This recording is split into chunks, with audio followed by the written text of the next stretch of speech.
राधे राधे। माघ मास महात्म्य की कथा का पहला अध्याय। एक समय श्री सूत जी ने अपने गुरु श्री व्यास जी से कहा, गुरुदेव कृपा करके मुझे आप माघ मास का महात्म्य कहिए, क्योंकि मैं आपका शिष्य हूँ।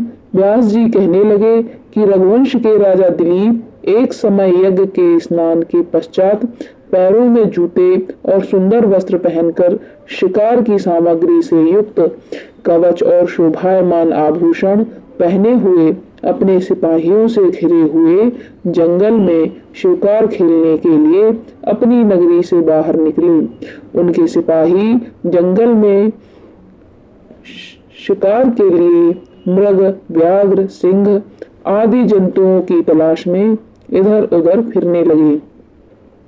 उस वनस्थली में अत्यंत शोभा को प्राप्त हो रही।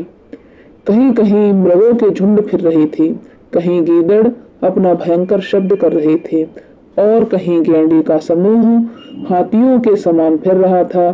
कहीं वृक्षों के कोटरों में बैठे हुए उल्लू अपना भयानक शब्द कर रहे थे। कहीं सिंहों के पदचिन्हों के साथ घायल मृगों के रक्त की भूमि लाल हो रही थी। कहीं दूध से भरी थनों वाली सुंदर भैंसें फिर रही थीं। कहीं पर सुगंधित पुष्प और हरी भरी लताएं वन की शोभा को बढ़ा रही थीं। कहीं बड़े बड़े पेड़ खड़े थे तो कहीं पर उन पेड़ों पर बड़े बड़े अजगर की और उनकी केंचुलियां भी पड़ी थीं। उसी समय राजा के सिपाहियों के बाजे की आवाज सुनकर एक मृग वन में से निकलकर भागने लगा और बड़ी बड़ी चौकड़ियां भरता हुआ आगे बढ़ा।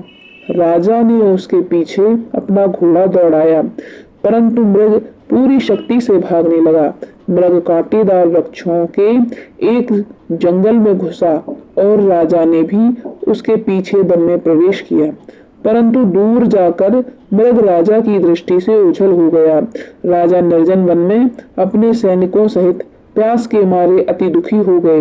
दोपहर के समय अधिक मार्ग चलने से सैनिक थक गए और घोड़े रुक गए।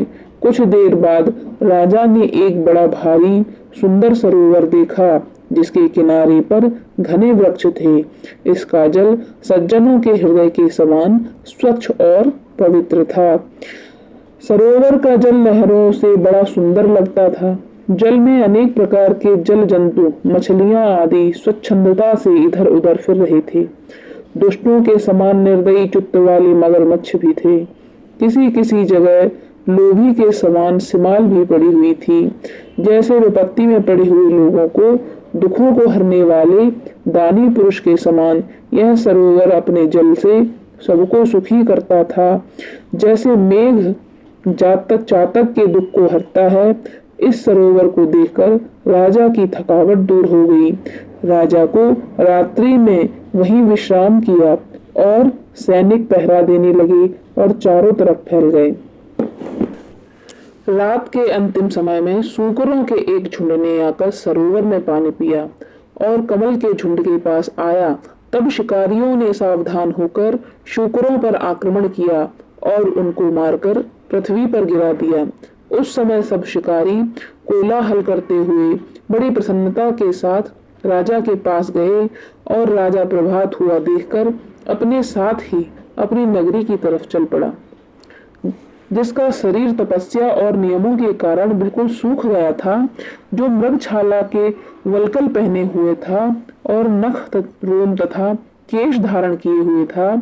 राजा ने ऐसे घोर तपस्वी को देखकर बड़े आश्चर्य से उसको प्रणाम किया और हाथ जोड़कर खड़ा हो गया।